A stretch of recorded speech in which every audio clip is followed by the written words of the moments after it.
किसी भी युग में हर युग का एक अलग युग धर्म होता है।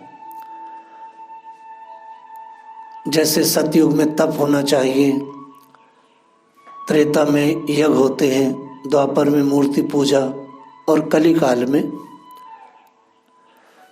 हरि नाम स्मरण जप इत्यादि। लेकिन इसका अर्थ ये नहीं होता है कि जिस युग में का जो युग धर्म है पूर्ण रूपेण केवल उसी युग धर्म में सारे धरती के मानव रहें, ऐसा नहीं होता है।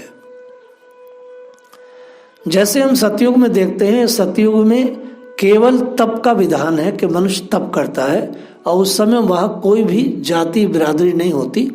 सारे धरती के जितने भी मनुष्य होते हैं वह सब ब्राह्मण होते हैं। तप सा ब्राह्मणा, वह तप के लिए, और हर व्यक्ति तप करता है।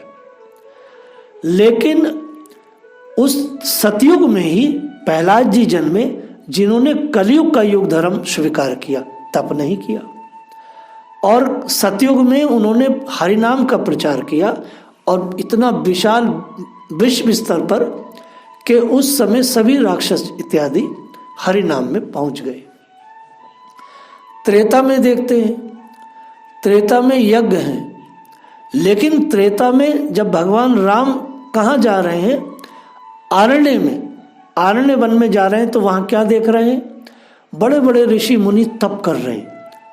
कोई यज्ञ नहीं कर रहा है। कहीं भी किसी रामायण में नहीं आता है कि कोई ऋषि कहीं यज्ञ कर रहा है। भगवान ने देखा सब तप कर रहे हैं, चाहे वो याज्ञवल्क्य जी का आश्रम हो, चाहे वो भारद्वाज जी का हो, वाल्मीकि जी का हो, या आरण्य में किसी का भी हो, सब लोग तप कर रहे। तो सतयुग का जो सत्र था वो त्रेता में लोग यज्ञ नहीं कर रहे थे, तप कर रहे थे। अब द्वापर में आते हैं। द्वापर में केवल मूर्ति पूजा की बात कही गई है। श्री भगवान की मूर्ति स्थापित करो और उनमें भगवान को मान करके कार्य करो।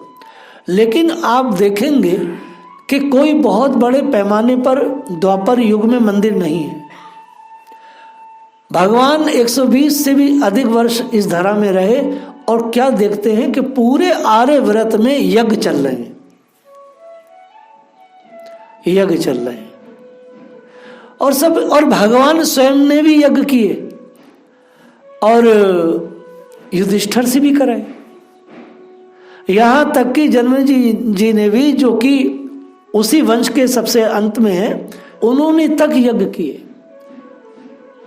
तो ये युग विरुद्ध कार्य चलते रहते हैं। इसका अर्थ यह नहीं होता कि वो सब गलत है, क्योंकि व्यक्ति अपनी वृत्ति संस्कार के अनुसार भजन बनाता है, तप करता है, नाम जपता है, आदि आदि। ये तो तालिबानी शासन हो गया कि अगर साहब इस समय तो हरिनाम का युग है, तो कोई मूर्ति पूजा करने वाला हो तो उसे तोड़ दो, ये कर दो, ये तप नहीं चलेगा, योग नहीं चलेगा, ध्यान नहीं चलेगा। नहीं। अब अगर हम अपनी संस्था की बात करें, हमारे प्रभुपाद जी ने पूरे विश्व में भगवान के नाम का प्रचार किया।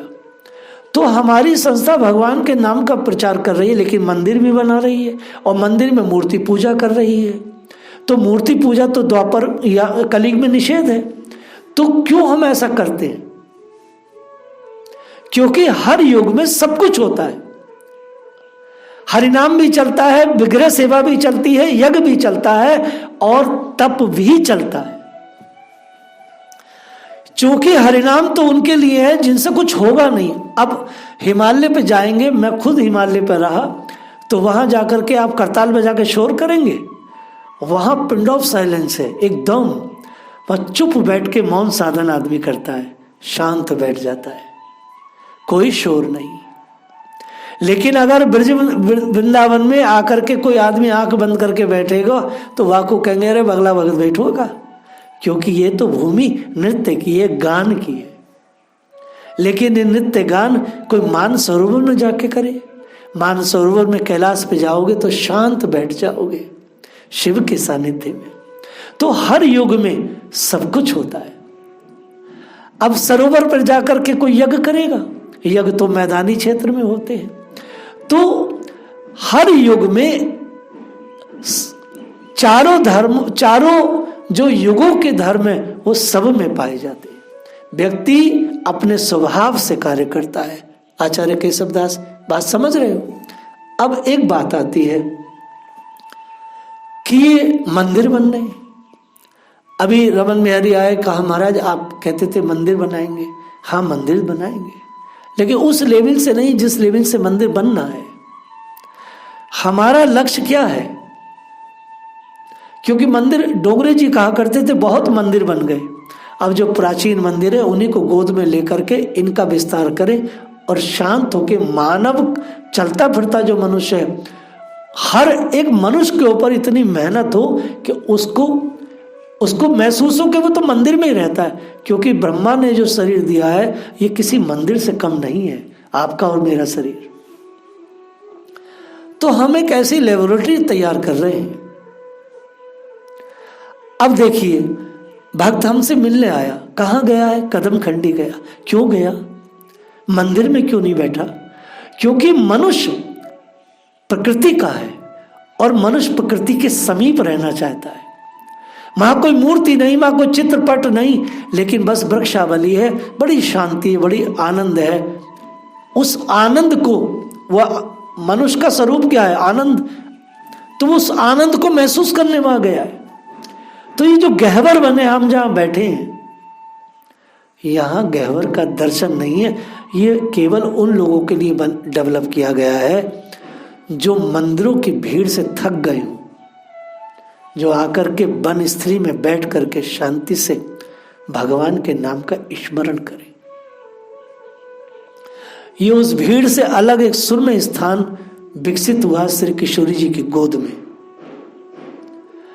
और इतनी कुशलता से किशोरी जी ने खुद ही इस गहवर वन को विकसित किया है कि आप खुद देखिए कि आप 10 साल से यहाँ लोग आते हैं, लेकिन अब भीड़ नहीं, शोर नहीं, बाहर का कोई अवांछित व्यक्ति नहीं।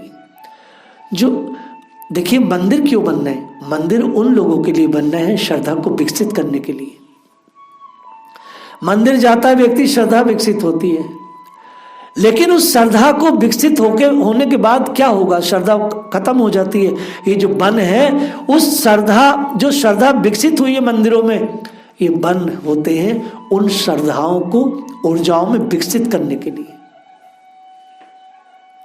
आपने वहां श्रद्धा विकसित, आप बांके बिहारी गए, बांके बिहारी में आपको पुलिस 5 मिनट से ज्यादा नहीं रहने देगी, लेकिन जैसे बिहारी जी से निकलेंगे, अगर आप यमुना के किसी निर्जन स्थान पर बैठेंगे तो बिहारी जी के दर्शन का अनुभव आप यमुना के निर्जन स्थान पर कर पाएंगे कि हम वहां गए, हमें बड़ा रस आया।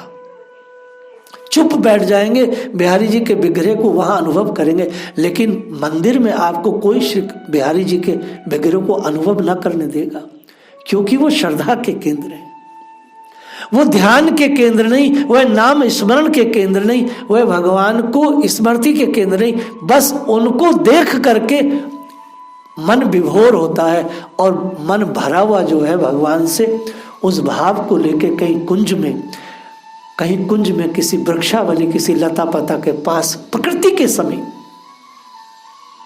बैठ करके उसको मनन करना होता है, उन्हें पीना होता है। इसलिए ये कुंज जो है ब्रज में, ये जो लता पता है, ये सब उसी लिए है। आप इस्कॉन मंदिर में जाएंगे तो क्या आप वहां ध्यान कर पाएंगे? आप वहां भगवान को कितना निहार लेंगे? आपको भीड़ से हटना पड़ेगा। लेकिन भगवान कृष्ण बलराम को या राधा श्याम सुंदर ललिता विशाखा को आप कहीं निर्जन में शांत होकर, जो अभी दर्शन करके आए, बैठकर चिंतन करेंगे, आज भगवान का श्रृंगार बड़ा अच्छा था, आज दाऊ जी बड़े अच्छे लग रहे थे, आज भगवान बड़े सुंदर लग रहे थे, आदि आदि। तो ये जो मन है, ये आपकी श्रद्धा को विकसित नहीं कर रहे हैं, बल्कि आपकी चेतना को विकसित करेंगे। मंदिर से श्रद्धा विकसित हुई है, लेकिन श्रद्धा फिर आगे जाके बिखर जाती है चाट की दुकान पर, चाय की दुकान पर, कहीं और। लेकिन ये श्रद्धा अगर कहीं कुंज का आश्रय ले ले, किसी वन का आश्रय ले ले, तो रस आता है। क्यों लोग भांडीर बन जा रहे हैं? क्यों जाते हैं लोग कहीं एकांत में बैठ करके? क्यों आदमी शांत महसूस करता है? क्योंकि मनुष्य प्रकृति के करीब रहना चाहता है, क्योंकि वो प्रकृति का ही उपादान है, वो भीड़ का नहीं है। कोई भी मंदिर आज भारत का ऐसा नहीं है जहां आप श्री विग्रह के सामने बैठ करके शांति से कुछ बात भी कर सके। विग्रह से कोई करने नहीं देगा। इसलिए शास्त्र कहता है आप अंदर जो है, जो आपके अंदर ईश्वर है, जो बांके बिहारी आपके अंदर हैं, जो लाडली लाल जी अंदर हैं, कहीं गहवर की कुंज में बैठ करके उन भगवान का स्मरण किया जाए। आप एक माला मंदिर में करें, एक निर्जन किसी वृक्ष के नीचे, पाकड़ के नीचे, बट के नीचे, पीपल के नीचे, तुलसी महारानी के समीप, किसी नीम के पास, आपको रस आएगा, आपको बहुत रस आएगा। आप विभोर हो जाओगे। क्यों हो जाओगे भाई?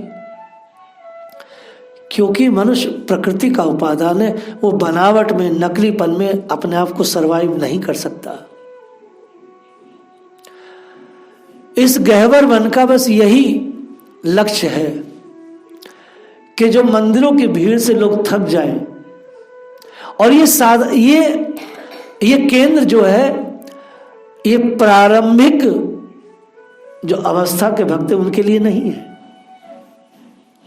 ये उनके लिए है जो खूब माला जपते हैं, खूब ध्यान करते हैं, खूब मंदिरों की सेवा किया है, अब वो शांति से कहीं वन में बैठना चाहते हैं।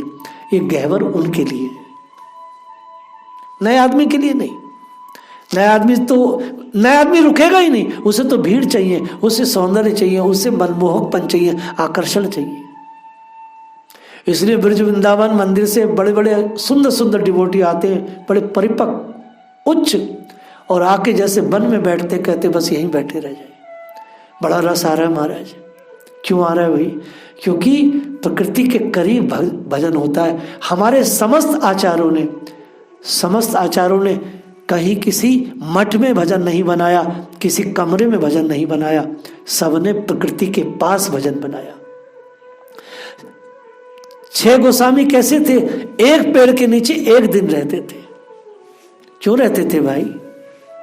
प्रकृति के करीब भजन बनता है, बड़ा रस आता है, बड़ा रस आता है। आप समझिए कम से कम मेरे 7 से 8 घंटे वन में कटते हैं। मैं इसके बिना जिंदा नहीं रह सकता। एक एक लता पता के साथ बैठ करके बातें करना, समझ में बड़ा आनंद रहता है, नाम फूटता है। ये जो गहवर का मैं प्रसाद देता हूं, लो ये नीम का पौधा ले जाओ, ये क्यों भाई? क्योंकि ये करोड़ों करोड़ों राधा नाम सुना हुआ है। ये दुर्लभ प्रसादी है। रिफ्लेक्स में आपने सुना नहीं है कि वृंदावन के वृक्ष का मर्म न जाने कोई, डाल डाल पर, पात पात पर राधा राधा होए। ये प्रत्यक्ष है, ये अनुभव की बात है। ये फुलवारी इतनी मस्त क्यों है? इसलिए कि लगातार इनके कानों में राधा नाम पड़ रहा है। अरे नल कुबेर की कथा याद है ना? नल कुबेर कौन थे? गंधर्व थे, वृक्ष बन गए थे श्राप से, तो उन्होंने करोड़ों साल तक राधा नाम लिया नहीं, सुना। और कहां पर थे वो वृक्ष? नंदाले में, नंद जी के आंगन में। और भगवान से उन्होंने कहा, प्रभु नाम तो ले नहीं सकते थे, मगर आपकी कृपा, इस हमारे गुरु की ऐसी कृपा रही, श्राप तो मिला मगर वो आशीर्वाद था। ये है यहाँ के वृक्ष की स्थिति। आप यहां, मैं कहता हूं गहवर का प्रसाद लेके जाओ, मैं कोई लड्डू नहीं देता, मैं तो उसे वृक्षावली देता हूं। लो ये वृक्ष ले जाओ, छोटे से गमले में लगाना। ये तुम इसके पास बैठ के श्री किशोरी जी का नाम लोगे, हरे कृष्ण कृष्ण कृष्ण हरे हरे, हरे राम राम राम हरे हरे, नाम लोगे, रिफ्लेक्स में नाम देगा। क्योंकि हर पत्ता अपने आप में जीव है। आपका भजन बनेगा। भजन कहीं नहीं बनता, प्रकृति के करीब बनता है। इसलिए शिवजी हमेशा प्रकृति के मैया करीब रहते हैं, वृक्ष के नीचे। भजन आप गंगा जी के घाटों पे नहीं बनेगा, लेकिन कहां बनेगा? जहां निर्जनता होगी। ब्रज वृंदावन में सारे मंदिरों का दर्शन करना अच्छा है, शोभा है, सुंदर है, श्रद्धा विकसित होती है, लेकिन भजन विकसित नहीं होता। भजन के विकास के लिए तो एकांत कहीं कोना पकड़ा जाता है। और ये केंद्र इसलिए विकसित हुआ, हमारा लक्ष्य मंदिर था ही ना है ना रहेगा, कि साधक आकर के यहां पर अपना भजन बनाए। सुबह से शाम तक यदि वो मंदिर के आकर्षण में लग जाएंगे तो फिर ये केंद्र भी आम केंद्र के जैसा हो जाएगा। सारे विश्व में आज हम लोग मंदिर बना रहे हैं क्योंकि हमारी मजबूरी है, मंदिर से श्रद्धा विकसित होती है, लेकिन हरिनाम विकसित तो एकांत में ही होता है, शांति में ही होता है। शांति में प्रपात का कक्ष है कृष्ण मल्ला मंदिर में, पीछे जहाँ प्रपात गेस्ट हाउस के नीचे पास में, प्रपात के पास जाके वहीं चुपचाप बैठ करके वरिष्ठ भक्त भजन करते। क्यों भाई? क्योंकि भजन तो एकांत में बनेगा। जब मंदिर बंद हो जाता है मंगला आरती के बाद तो भक्त लोग भजन करते हैं चुपचाप बैठकर, अपने में डूबकर। क्यों भाई? नाम जब क्यों नहीं किया जब मंदिर खुला था? मंदिर खुला होता है तो भगवान का इतना आकर्षण होता है, भगवान में व्यक्ति डूबा रहता है, भगवान का श्रृंगार कैसा, भगवान का ये सब चीज आदि आदि। लेकिन जो अंदर ठाकुर जी विराजमान है वह तो जब अंतर आंख बंद करके मनुष्य बैठता है वहीं कृष्ण मल्ला मंदिर में, तो भजन कितना बनता है। मंदिर मंगला आरती अभी हुई नहीं है, 3 बजे लोग आ जाते, बरामदे में बैठ गए जाके, क्यों भजन बन गया? मंदिर खुलने के बाद भजन नहीं बना, मंदिर जब बंद था तो भजन बना। सबका अनुभव है, हम सबका अनुभव है। मंदिर जब बंद है तो भजन बना। तो क्यों? क्योंकि जब बंद है तो अपने में डूबा, अपने अंदर उसने भगवान को अनुभव किया। और हरे कृष्ण कृष्ण कृष्ण हरे हरे, हरे राम राम राम हरे हरे। ये प्रकृति है, जो गहवर वन है, जो गुरु महाराज की असीम कृपा से विकसित हुआ। गहवर खत्म हो गया था, गहवर सब नष्ट होकर खेत बन गए थे, और खेत भी अब प्लॉट बन रहे थे। महाराज जी ने 22-23 साल पहले की बात है, तो छोटा सा टुकड़ा इस गहवर वन में खरीदा गया, रजिस्ट्री कराई गई। सगरी भूमि गोपाल जी की है, भगवान की ऐसी कृपा। तभी गहवर में ये गहवर आहता बना के विकसित किया। आज 16-17 साल हो गए। तो ये वन की शोभा है। इस वन के नीचे बैठ के, किसी लता के पास बैठ करके खुद को महसूस करना कि मैं कौन हूं, अमृतस्य पुत्रा, मैं अमृत की संतान हूं। दुनिया का सबसे सुंदर गीत कौन सा है?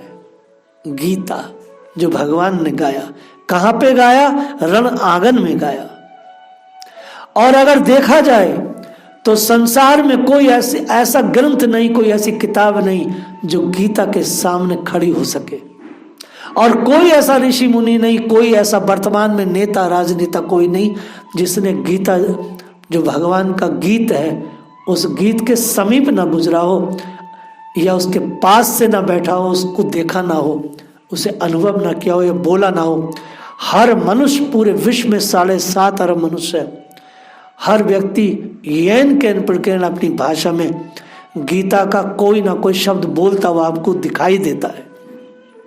मेरा चैलेंज है, 7.5 अरब मनुष्य, चाहे वो किसी जाति संप्रदाय मजहब के हैं, लेकिन कोई ना कोई शब्द गीता का बोलते हुए दिखाई देता है मनुष्य।